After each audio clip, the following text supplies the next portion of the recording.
Good morning to class. मैंने पहले आपको ये भी एक वीडियो डाली थी जिसमें मैंने आपको वॉवल के बारे में बताया था।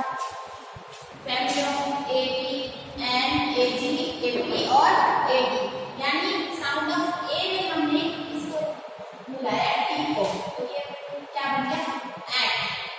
साउंड ऑफ ए में हमने मिलाया एन को, तो ए एन।